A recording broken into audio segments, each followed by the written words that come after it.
Assalamualaikum, salam sejahtera. Saya Hafiz.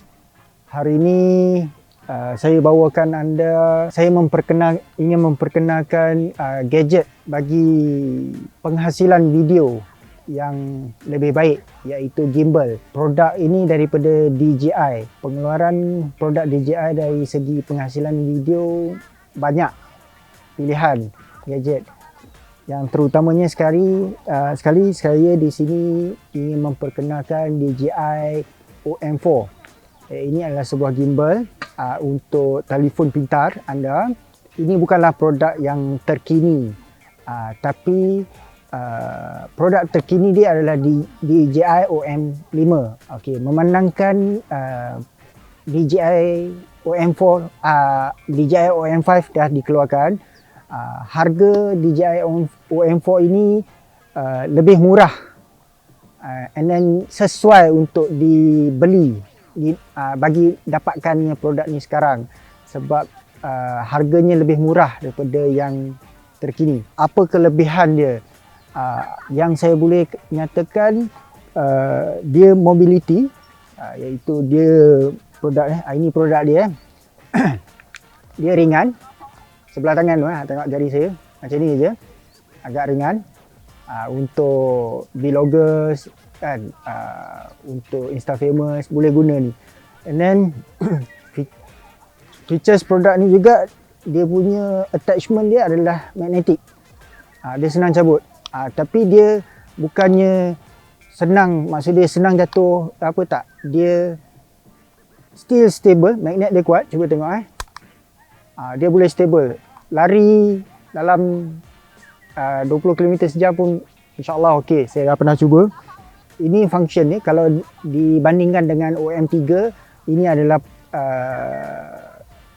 key features dia lah yang membezakan previous model yang ini. Dia magnetic, okey, semudah tu je.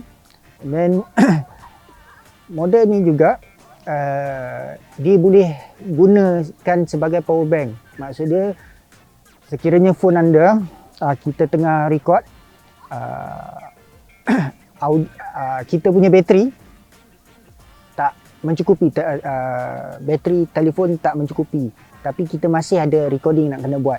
Jadi cara yang mudah, kita boleh cucuk je kabel dekat sini, cucuk dekat phone. So dengan cara tu, model ini boleh dijadikan power bank serentak bersama kita nak recording tu.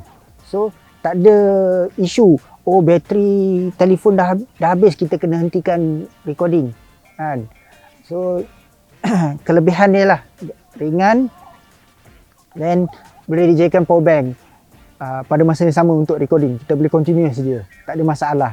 Tapi kelemahan dia dekat sini, untuk power bank tu anda memerlukan kabel lain lah, yang bukan yang kalau macam saya guna iPhone.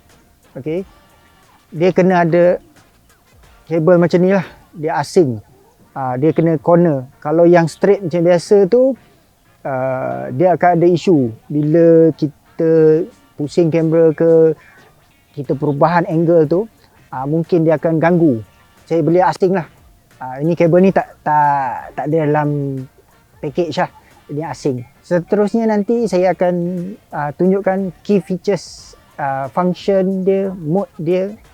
Okey, nanti saya akan tunjukkan selepas ini. Okey, daripada box yang kita buka tadi, dia terdapat beberapa komponen. Okey, komponen yang utama iaitu gimbal kita lah. Okey, dia ini gimbal dia. Okey, anda boleh lihat ini gimbal dia. Ini yang utama yang kita beli ke. Okey, dia datang magnetic holder dia. Okey, magnetic holder dia tu ada dua jenis. Dia datang macam ni, dua macam ni. Okey, satu yang ini bagi sesiapa yang berminat permanent dekat phone. Dia pakai stiker, dia lekat dekat phone. Okay, dia macam ni. Nampak Ini dia permanent dekat phone. Dia lekat dekat phone tu. Belakang phone kan. cara pemasangan dia ada ni, dia bagi sampel ni. Okey. Kita boleh letak kat belakang according ikut betul-betul proper. Ni yang kita letak je benda tu. Kita lekat. Dia ada guide dia untuk nak pasang kat phone. Apa-apa saiz phone pun boleh. Okey. Jadi saya tak berminat untuk permanent dekat phone. Sebabnya kebanyakan masa dia phone saya pakai casing. Jadi saya tak minat guna ni. Tapi menjadi satu pilihan lah untuk anda menggunakannya atau tidak.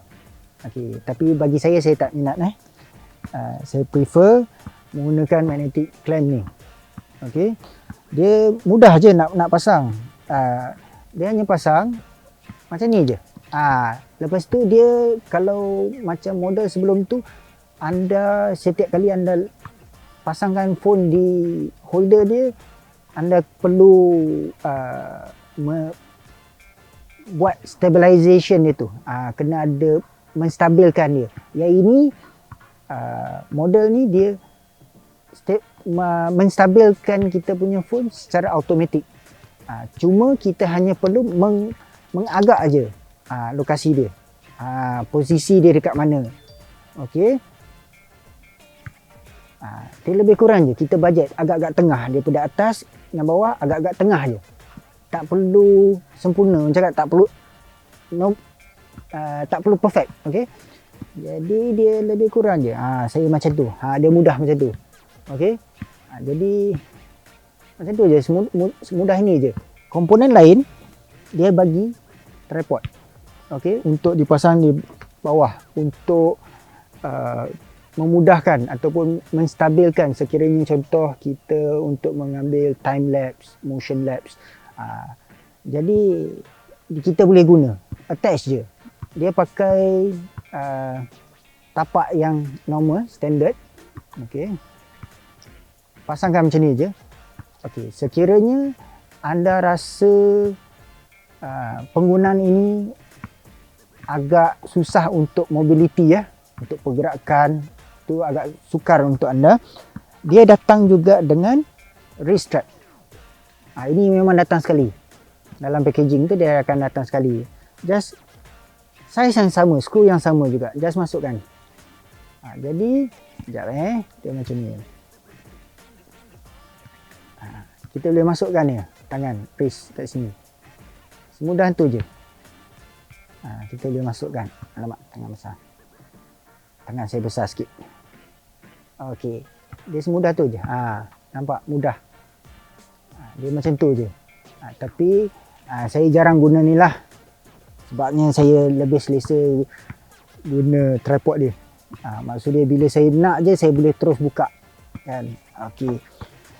Komponen seterusnya yang datang sekali dalam packaging dia datang dengan phone hood. Ini phone hood dia. Phone hood bagi sesiapa yang buat vlogs kan, Insta famous yang shoot dekat outdoor, mungkin silau, ini membantu melihat subjek yang berada di telefon anda lah. Anda nak fokus yang mana satu, supaya senang lah anda nampak. Komponen yang seterusnya dia memberi pouch bag. Pouch bag dia nampak agak eksklusif. Memang eksklusif. DJI Osmo. Okey. Ya. Dia macam tu aje. Ini sesiapa dia kira pasal produk ni dia mobility, jadi mudah. Dan memasukkan dalam pouch ni je anda boleh bawa. Dia tak perlu nak bag besar-besar, mudah kecil je. Okey. Jadi nampak kain soft, berkualiti tinggi. Jadi okey, saya tunjukkan anda macam mana nak mulakan penggunaan gimbal ini. Okey, macam saya nyatakan tadi, saya lebih prefer menggunakan tripod ni. Jadi saya attach ni dulu ya. Okey, mudah je. Okey, dah siap. Okey, untuk tripod. Mudah je. Okey, ringan pun ringan. Atas tapak tangan saya pun boleh stable. Okey. Okey, lepas tu kita tengok ni ya. Pemasangan dia mudah. Dia akan ada sedikit lekuk kat sini. Dia akan ni ada bentuk ni. Anda hanya perlu masukkan ni je. Dia ada tapak dia. Semudah tu je. Magnet. Nampak? Tak jatuh pun. Okey. Alright. Seterusnya, cara nak hidupkan atau nak onkan dia mudah je. Okey, ini dia ada butang ni, M ni untuk mode dia tu. Anda hanya perlu tekan sehingga dia mengeluarkan bunyi ini. Okey, sudah hidup. Semudah itu je. Okey. Tapi bagi connectivity, model ini bagi menggunakan gimbal ini anda memerlukan aplikasi dia sendiri, iaitu DJI Mimo.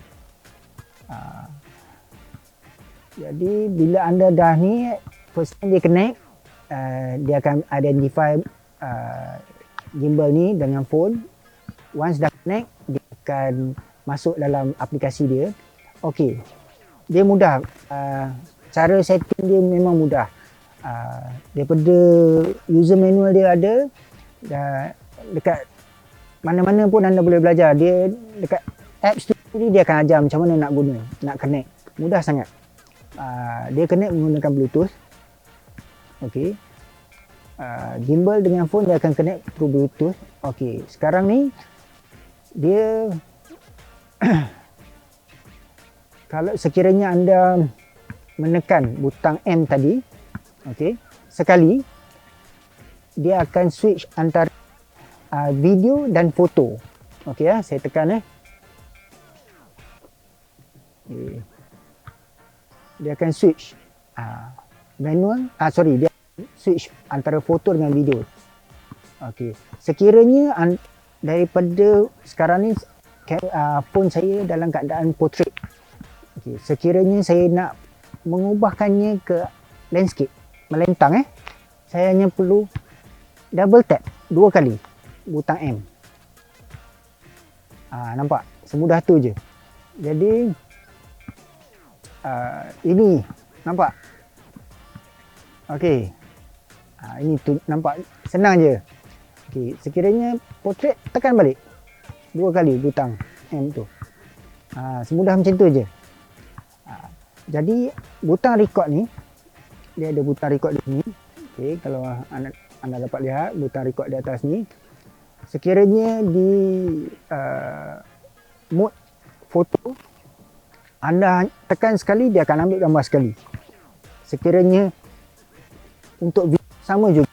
Anda tekan butang record untuk record video, tekan lagi sekali untuk stream. Okey. Tapi untuk mode foto, sekiranya anda tekan lama-lama, okey, dia akan burst. Maksud dia akan shoot gambar banyak. Burst. Speed ke apa-apa yang kita nak record, kita nak ambil gambar kelajuan apa-apa, kereta laju, burst, dia akan burst. Dia akan shoot direct. Okey, contoh dia macam ni saya tekan lama-lama.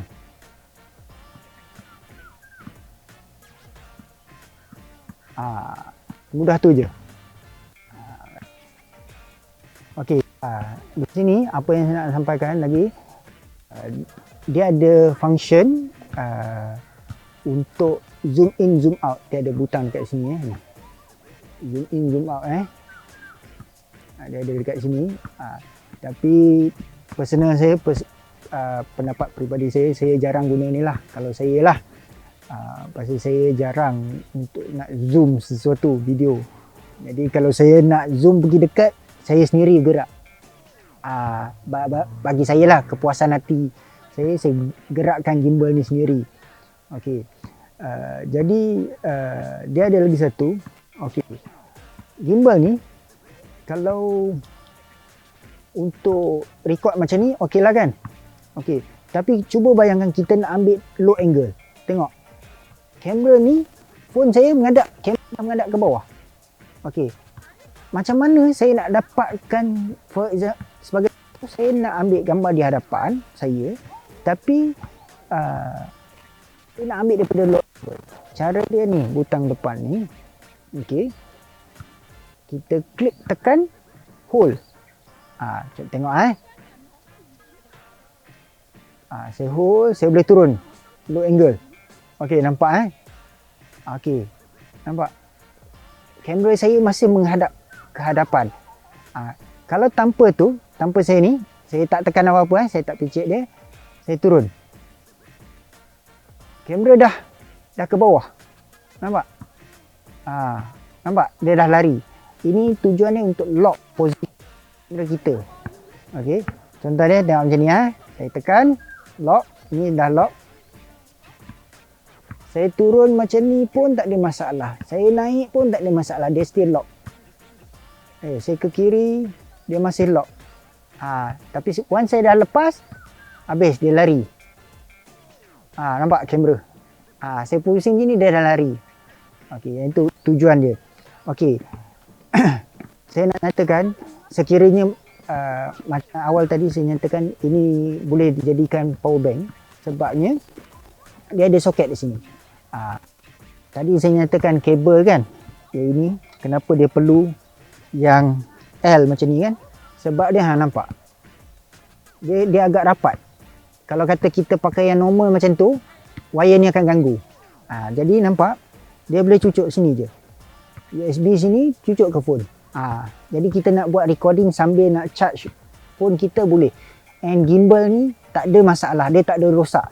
Okey, dia boleh continue shoot sambil charging phone kita. Okey, cuma dia tak menggalakkan kita charge gimbal kita sambil kita shoot. Tapi kalau untuk charge phone kita lah, gimbal takkan rosak, phone pun takkan ada masalah. Okey, cumanya dia tak galakkan kalau kita charge gimbal sambil shooting. Itu dia tak galakkan. Takut rosak ke apa, saya tak pastilah, saya tak pernah cuba. Saya pun risau juga Okey. Function dia yang saya nak tekankan kat sini. Of course lah, video ada, foto ada, itu normal.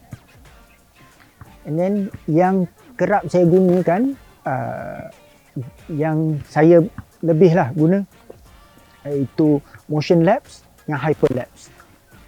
Okay. Stability dia yes, nice. Tak ada shaky.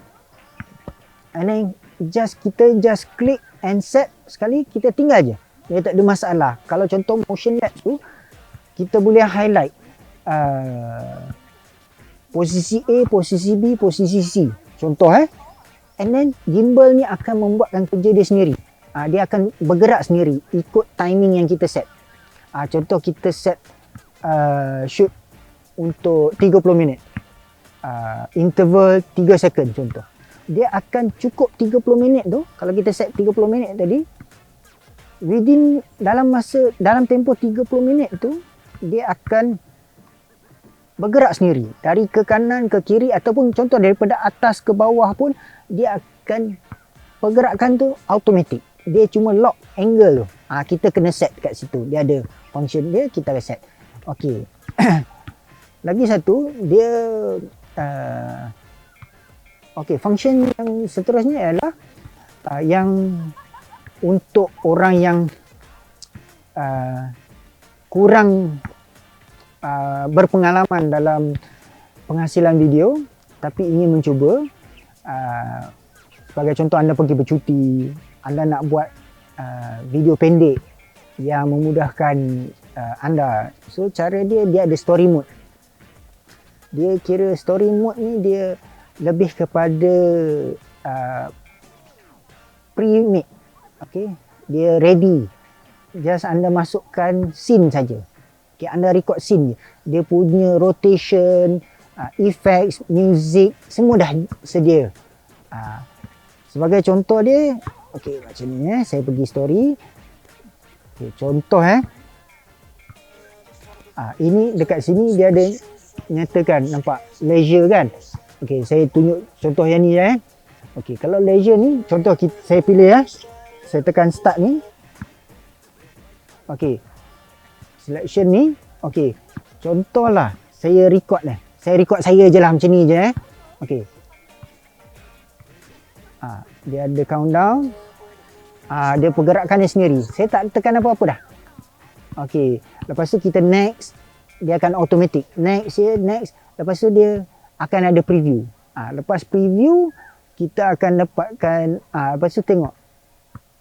Puas hati kita continue dan kita boleh save. Save and post ataupun save sahaja option. Jadi dia semudah tu je. Jadi tak perlu nak ini bagi orang yang tak nak pening kepala untuk nak buat apa-apa editing kan. Itu yang simple. Okey, yang ready made nya prefix story, tapi dalam story dia ada custom yang anda boleh buat sendiri, effects dia, music dia sendiri. Okey. Tapi itu sekiranya anda berminat teruskanlah. Tapi bagi saya jarang menggunakan story mode ni. Okey. Jadi function yang seterusnya Peno iaitu clone ni, dia yang menunjukkan orang yang sama berada di 3 tempat atau 4 tempat yang sama dia record. Jadi sebagai contoh saya satu orang je. Okey. Tapi dalam gambar tu anda akan nampak saya seolah ada 3 orang yang sama, pakaian yang sama pun boleh. Boleh letak sebelah saya, belah kanan saya, belah kiri saya, and then saya tengah. Boleh. Dia ada function dia. And then setiap kali anda ingin mencuba function dia, modes yang ada, dia akan memberi sedikit tutorial dulu. Bagaimana anda untuk menggunakannya, macam mana anda nak hasilkan panel ataupun sesuatu mode yang ada. Okay, dia akan mengajar anda. Pada first time, untuk pertama kali dia akan ajar. Lepas tu, sekiranya anda masih tak faham, dalam menu akan ada. Dia akan ajar macam mana nak guna. Okey. Dalam mode yang seterusnya yang saya nak bagi tahu, dia ada Dyno Zoom. Dia ada efek zoom out, zoom in. Jadi saudara-saudari rasanya anda boleh Google ataupun tengok apa itu Dyno Zoom. Okey. Kesan dia.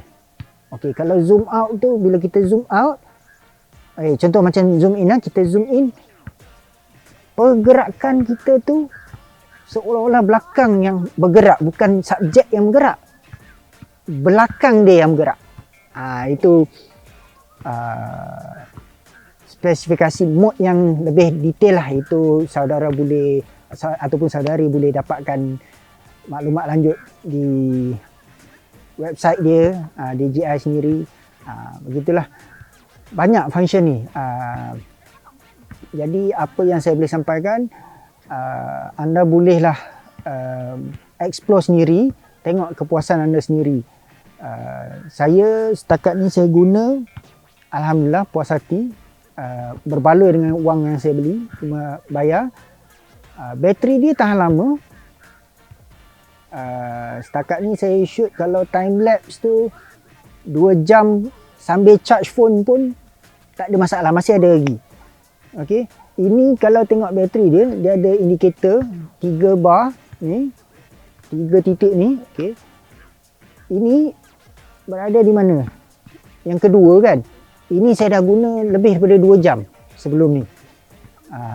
Masih tak ada apa-apa, masih boleh lagi, so tak ada masalah. So pendek cerita, dia berbaloi, sangat berbaloi. Tapi bagi yang belum mempunyai gimbal macam ni, sekiranya bajet anda melebihi daripada bajet saya, okey, anda bolehlah tengok model yang lebih baru, iaitu yang terkini, iaitu OM5, OM5. Apa yang saya boleh beritahu daripada functionality dia ataupun fizikal dia, body weight dia ringan, similar, hampir sama, tapi kemampuan phone yang lebih berat dia boleh tanggung, dia boleh tampung, okey. And then lagi satu, dia teleskopik. Maksudnya kita controller sini macam ni, dia limited dekat sini je kan. Okey. OM5 tu dia ada teleskopik. Itu saja yang saya nampak buat masa sekarang ni. Yang selebih dia mungkin saya pun mampu beli OM4 saja. Jadi OM5 saya tak mampu, belum berkesempatan untuk beli yang baru. Tapi bagi saya dah ada ni, saya dah cukup besar rahmat. Jadi nak beli OM5 tu sekiranya ada kawan ke, insyaAllah ada rezeki kita boleh review pula yang itu. Okey, itu saja. Akhir sekali ingin sampaikan, jangan lupa like, share and subscribe channel ni. Harap anda semua mendapat ilmu dan manfaat daripada penerangan saya, serba sikit penerangan saya ni. Nantikan produk akan datang. Terima kasih.